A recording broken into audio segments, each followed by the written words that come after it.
आप सभी लोगों का फिजिक्स फैक्टर चैनल में स्वागत है। सब्सक्रिप्शन फ्री है बच्चों, तो सब्सक्राइब करें मेरे यूट्यूब चैनल को और बेल बटन दबाना बिल्कुल मत भूलना, जिससे आपको मिलेंगे फिजिक्स के सारे लेटेस्ट वीडियो सबसे पहले।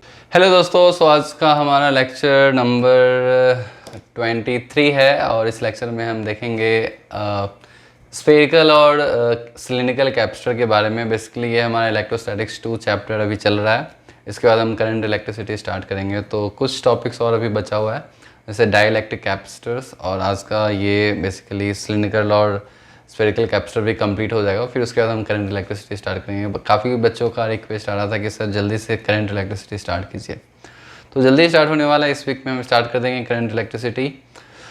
ओके, तो चलिए आज का लेक्चर स्टार्ट करते हैं। आज का लेक्चर हमारा स्फेरिकल कैपेसिटर्स को निकालने के तरीके पे है कि कैसे हम स्फेरिकल कैपेसिटर को निकालते हैं, जो कि ज़्यादा जनरली यूज़ नहीं होता है, और सिलिंड्रिकल कैपेसिटर भी ज़्यादा यूज़ नहीं होता है। जनरली हम पैरेलल प्लेट कैपेसिटर्स यूज़ करते हैं, और हमने देखा भी था कि पैरेलल प्लेट कैपेसिटर की वैल्यू कैसे निकालते हैं।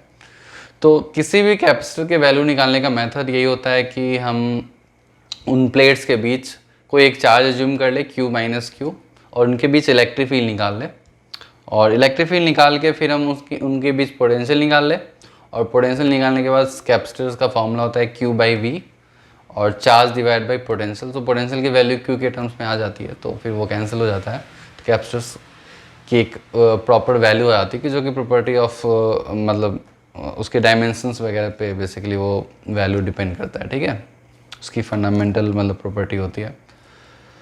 तो ठीक है, चलिए स्टार्ट करते हैं। तो सबसे पहले हम करेंगे स्फेरिकल कैपेसिटर के बारे में चर्चा।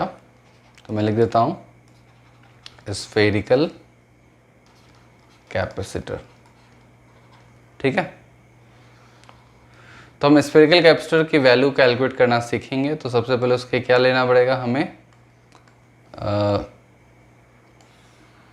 दो स्फेरिकल शेल लेना पड़ेगा। एक शेल मैंने यहाँ ले लिया और एक इसके अंदर मैं ले लूँगा दो कॉन्सेंट्रिक स्फेरिकल शेल। ठीक है,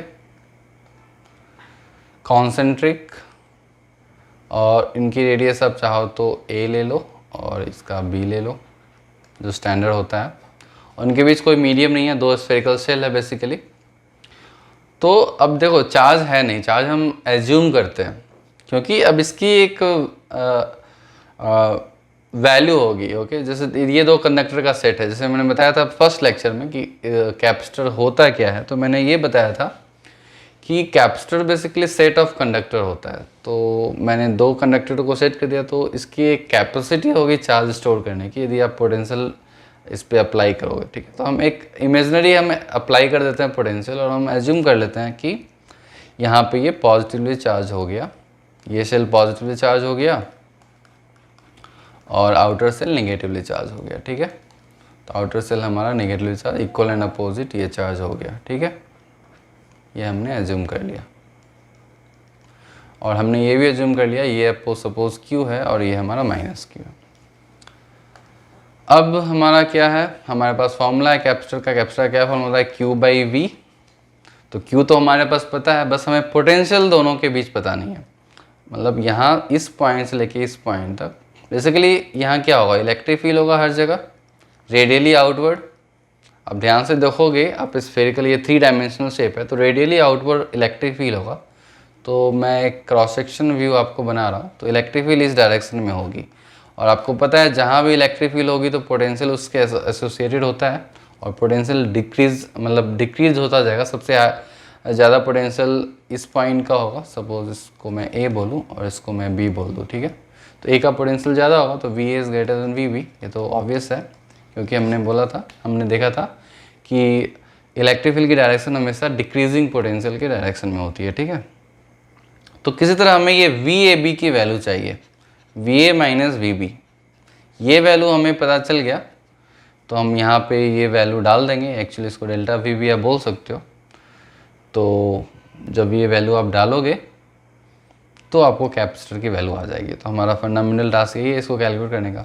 और डेल्टा V कैसे आएगा, डेल्टा V आएगा जब आप इलेक्ट्रिक फील्ड पता कर लोगे A और B के बीच। तो चलिए सबसे पहले हम इलेक्ट्रिक फील्ड पता करते हैं एक जनरल डिस्टेंस x पे। तो हम क्या करेंगे, एक यहाँ से एक जनरल डिस्टेंस x लेंगे, और x पे एक शेल मैं लूँगा, जिसका रेडियस x है, और यहाँ पे मैं गॉस लॉ लगाऊंगा। तो गॉस लॉ के कारण मैं क्या लिखूंगा, total flux equals to charge inside तो q है and q divide by epsilon. ठीक है, अब टोटल फ्लक्स की क्या वैल्यू होगी, integration of E dot D A और that equals to q by epsilon. अब इलेक्ट्रिक फील्ड कांस्टेंट है, ये सिमेट्रिक रीजन है, तो इलेक्ट्रिक फील्ड मैं बाहर ले लेता हूँ, और area vector electric field same direction में, तो थीटा की वैल्यू 0 होगी, तो कॉस थीटा आ जाएगा ई डी ए कॉस 0 और इसका इंटीग्रेशन, और ये q बाई एप्सिलॉन है। अब एरिया क्या होगा स्फेरिकल सेल का, तो मैं एरिया लिख देता हूँ 4 पाई एक्स स्क्वायर होगा, और that equals to q by epsilon. तो इलेक्ट्रिक फील्ड की वैल्यू आ गई q बाई 4 पाई एक्स स्क्वायर एप्सिलॉन। अब ध्यान से देखो, एक्चुअली हम डायरेक्टली भी लिख सकते थे कि उसको, अब मैंने बताया था कि यदि कोई स्फेरिकल सेल है तो उसके आउटर पॉइंट पे इलेक्ट्रिक फील्ड की वैल्यू होती है, आप उसको एज्यूम कर सकते हो एज ए पॉइंट चार्ज। ठीक है, तो डायरेक्टली आप ऐसे भी लिख सकते थे इलेक्ट्रिक फील्ड की वैल्यू के क्यू बाई एक्स स्क्वायर ही होगी। ठीक है, इन रेडियली आउटवर्ड डायरेक्शन। अब क्या करेंगे, हमें इलेक्ट्रिक फील्ड पता चल गया, तो इलेक्ट्रिक फील्ड पता चल गया तो हम पोटेंशियल की वैल्यू निकाल सकते हैं। हमारे पास पोटेंशियल का फॉर्मूला है D V equals to minus E dot D R. ठीक है, अब D R vector same direction में, इलेक्ट्रिक फील्ड के डायरेक्शन में, तो ये क्वांटिटी पॉजिटिव होगी, और चेंज इन पोटेंशियल तो हम यहाँ पे मॉड ले लेते दोनों का, जो भी वैल्यू आ गई हमें एक तरह से पोटेंशियल डिफरेंस पॉजिटिव चाहिए हमें। ठीक है, तो हम क्या करेंगे, हम डेल्टा वी यहाँ लिखेंगे, और डेल्टा वी की वैल्यू आप चाहो तो माइनस लिख सकते हो, कोई दिक्कत नहीं है, यहाँ से आप इंटीग्रेट करोगे ए टू बी। ठीक है, और इलेक्ट्रिक फील्ड की वैल्यू के क्यू बाई एक्स स्क्वायर और इंटू डी एक्स। आप इसको इंटीग्रेट करोगे तो माइनस माइनस ये प्लस हो जाएगा, और के क्यू 1 बाई एक्स, और यहाँ पे लिमिट ए टू बी डाल दो, तो बी ज़्यादा है, राइट। तो आपको चिंता नहीं करना है, आप डेल्टा वी की वैल्यू आप मैग्नीट्यूड ले लो, so K Q into 1 by B minus 1 by A, और इसका मॉड देख लो कौन सा ज़्यादा होगा। 1 बाई बी, बी चूँकि बड़ा क्वांटिटी है तो ये स्मॉलर माइनस माइनस, तो ये एक्चुअली नेगेटिव है, तो हम इसको ऐसे लिख देते हैं, डेल्टा वी की वैल्यू हो जाएगी K Q 1 by A minus 1 by B. तो हमारे पास ये डेल्टा वी का वैल्यू आ गया। ठीक है, ऑलराइट। अब हमारे पास डेल्टा वी का वैल्यू आ गया, तो हम अब यहाँ सब्स्टिट्यूट कर देंगे, तो सी की वैल्यू क्या आ जाएगी, कैपेसिटर की वैल्यू तो नेगेटिव नहीं आएगी ना, तो इसलिए आपको कंफ्यूज नहीं होना है। ठीक है, कैपेसिटेंस पॉजिटिव ही आती है, पॉजिटिव वैल्यू आएगी। ओके, तो सी की वैल्यू आप q को डिवाइड कर दो किससे, K Q into 1 by A minus 1 by B, और k की वैल्यू आप डाल सकते हो 4 पाई एप्सिलॉन, तो q कैंसिल हो गया, तो c की वैल्यू क्या आ गई, c की वैल्यू आ गई, ए बी ऊपर चला जाएगा, तो 4 पाई एप्सिलॉन ए बी, जो हमारा स्टैंडर्ड फॉर्मूला आ गया बी माइनस ए। तो ये होता है फॉर्मूला हमारा capacitance of spherical capacitor, 4 pi epsilon A B divide by B minus A. B minus A को पॉजिटिव लेना है, तभी ये पूरी क्वांटिटी पॉजिटिव होगी, तो कंफ्यूज बिल्कुल नहीं होना है। ठीक है, तो ये हमारा कैपेसिटेंस ऑफ स्फेरिकल कैपेसिटर आ गया। ठीक है, अब ऐसे एग्जैक्टली ऐसे ही हम सिलेंड्रिकल कैपेसिटर का भी वैल्यू निकालेंगे। लोगों को काफ़ी डिफिकल्ट लगता है, पता नहीं क्यों, तो चलिए इसको सॉल्व करते हैं। तो हमारा दूसरा टॉपिक क्या है, सिलेंड्रिकल कैपेसिटर। अब आपको मेंस में आपको बहुत सारे क्वेश्चंस, नीट वगैरह में क्वेश्चंस मिल जाएंगे सिलेंड्रिकल कैपेसिटर पे, जस्ट फॉर्मूला बेस्ड। ठीक है, या फिर ऐसा नहीं अब स्फेरिकल और सिलेंड्रिकल पे ही क्वेश्चन आएगा, यदि जेईई एडवांस वाले क्वेश्चन पूछेंगे तो कोई और शेप दे देंगे। प्रोसेस यही है, पैरेलल हो, पैरेलल प्लेट हो, या फिर स्फेरिकल हो, या फिर सिलेंड्रिकल हो। प्रोसेस है कि आप एक चार्ज एज्यूम कर लो, मैंने डिटेल लेक्चर में बताया था कि कैसे स्टेप बाय स्टेप कैसे कैपेसिटर कैलकुलेट करते हैं, कैपेसिटेंस। तो पहले चार्ज एज्यूम करते हैं, फिर उनके बीच इलेक्ट्रिक फील्ड निकालते हैं, फिर पोटेंशियल निकालते हैं, फिर क्यू को वी से डिवाइड कर देते हैं। ठीक है, तो सेम प्रोसेस हम यहाँ भी अपनाएंगे। तो मैं एक सिलेंडर लेता हूँ, यहाँ भी मैं सिलेंड्रिकल शेल लूँगा, 2 सिलेंड्रिकल शेल, एक अंदर है, ठीक है, मैं 2 सिलेंड्रिकल शेल लिया। इसको मैं देखो टॉप व्यू में दिखाऊंगा, that will be little more better.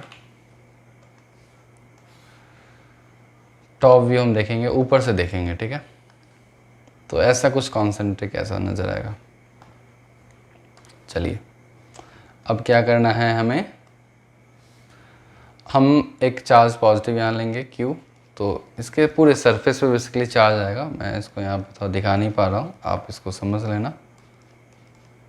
Cylinder के पूरे सरफेस एरिया पे और यहाँ पे निगेटिव। एक्चुअली आउटर पे भी आप दोगे, जनरली किसी भी कंडक्टर की प्रॉपर्टी होती है कि चार्जेस आउटर में होते हैं, लेकिन इनर चार्ज के द्वारा उसकी टेंडेंसी होगी अंदर आ जाने की, तो वो अंदर आ जाएगा। अंदर चार्ज है ना, तो अट्रैक्शन फोर्स उसके कारण वो अंदर आ जाता है। तो इलेक्ट्रिक फील्ड कुछ इस तरह से दिखेगा आपको, इलेक्ट्रिक फील्ड कुछ इस तरह से। एग्जैक्टली यहाँ भी गॉस लॉ आपको लगाना है और सॉल्व करना है, दैट्स इट।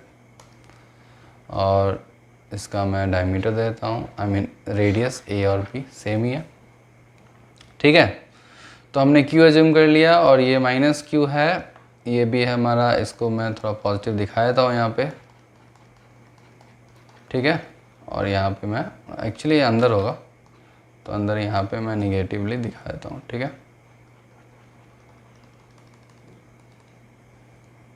ये -Q and that is +Q।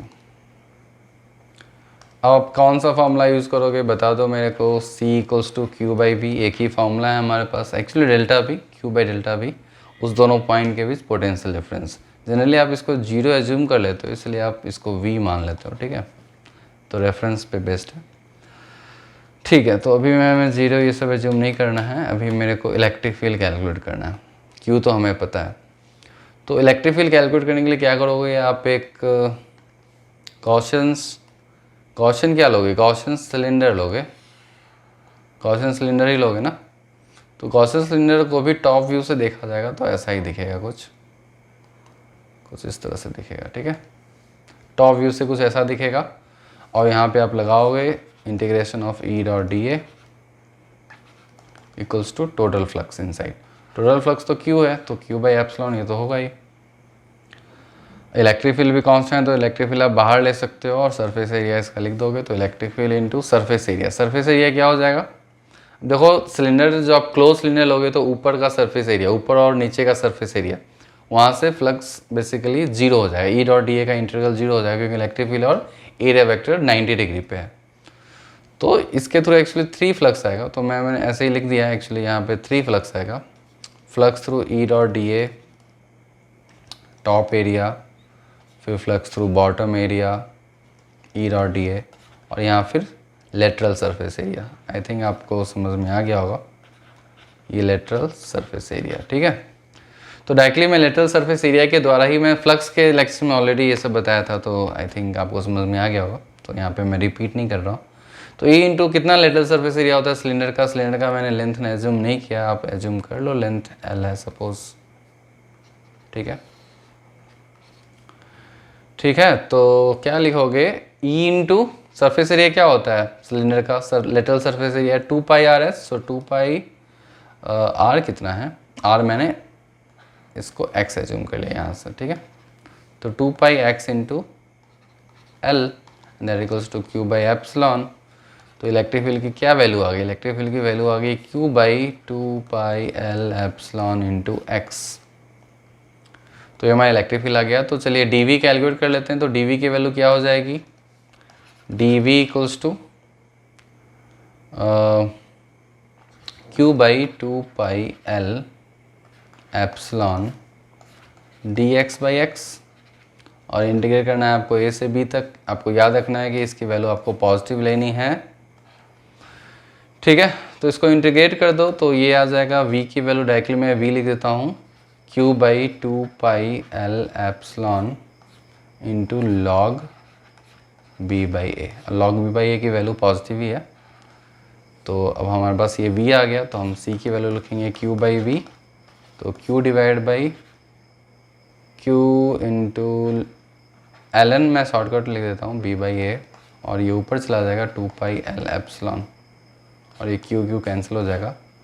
तो हमारे पास C का वैल्यू आ गया 2πL epsilon divide by log to the base E B/A। तो ये हमारे पास रेडीमेड फॉर्मूला आ गया कैपेसिटेंस ऑफ सिलिंड्रिकल कैपेसिटर, ठीक है। तो ये that is for cylindrical capacitor. देख लो अभी किस पर डिपेंड कर रहा है, ये radius, inner radius, outer radius पे डिपेंड कर रहा है, जो कि प्रॉपर्टी ऑफ कंडक्टर है। एल पे डिपेंड कर रहा है, जो कि लेंथ ऑफ द कंडक्टर है। ज़्यादा बड़ा लेंथ होगा, कैपेसिटेंस की वैल्यू ज़्यादा होगी, और एप्सिलॉन मीडियम बिटवीन देम पे, ठीक है। अब आगे देखेंगे कि जब इसमें डाइलेक्ट्रिक ऐड किया जाता है तो इसकी कैपेसिटेंस वैल्यू बढ़ जाती है। एक्चुअली मैन्युफैक्चरिंग में या फिर प्रैक्टिकल लाइफ में कंपनीज जो यूज़ करती है सिलिंड्रिकल कैपेसिटर सबसे ज़्यादा यूज़ करती है, लेकिन उसके बारे में हमें ज़्यादा नहीं पढ़ना है। हमें पैरेलल प्लेट कैपेसिटर से ही प्रॉब्लम्स जनरली रहते हैं, ठीक है। तो आज के लेक्चर में हमने देख लिया कि एक तरह से कैपेसिटेंस कैसे कैलकुलेट करते हैं किसी भी कंडक्टर का। तो हमने दो कॉमन कंडक्टर यहाँ पे देखा कि स्फेरिकल कैपेसिटर, स्फेरिकल सेल्स के द्वारा कैसे हम कैपेसिटेंस कैलकुलेट करते हैं, और सिलिंड्रिकल सेल, ठीक है। तो आज के लेक्चर में इतना ही। आगे के लेक्चर में हम बात करेंगे, अब डाइलेक्ट्रिक स्टार्ट करेंगे। बच्चों लोगों का बहुत रिक्वेस्ट आ रहा है कि sir please current electricity start कीजिए, लेकिन मैं किसी भी छोटे टॉपिक को भी मैं मिस नहीं करना चाहता हूँ, इसलिए हम सारे टॉपिक्स को कवर कर करके फिर हम करंट इलेक्ट्रिसिटी स्टार्ट करेंगे। देरी से सही, मगर आएगा, अच्छे तरीके से आएगा, ठीक है। काफ़ी डिटेल में एवरीथिंग, बिकॉज हम जेईई एडवांस के लिए भी पढ़ रहे हैं, तो जो जेईई एडवांस का प्रिपरेशन कर रहे हैं उनके लिए कुछ भी छूटे नहीं, उनसे सारे क्वेश्चंस बन जाए, that is my whole intention.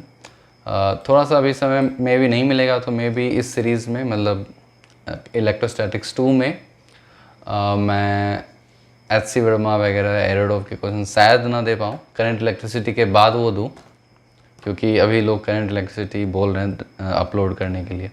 उसको भी मैं डालूँगा क्विकली, जल्दी ही। और फिर क्लास 11th भी मेरे को स्टार्ट करना है। क्लास 11th में ऑलरेडी लॉज ऑफ मोशन तक मैंने पढ़ा दिया, अब जल्दी से वॉक एनर्जी और कॉलिजन वगैरह, रोटेशन मोशन वगैरह भी स्टार्ट करना है, ठीक है। तो चलिए मिलते हैं अगले लेक्चर में।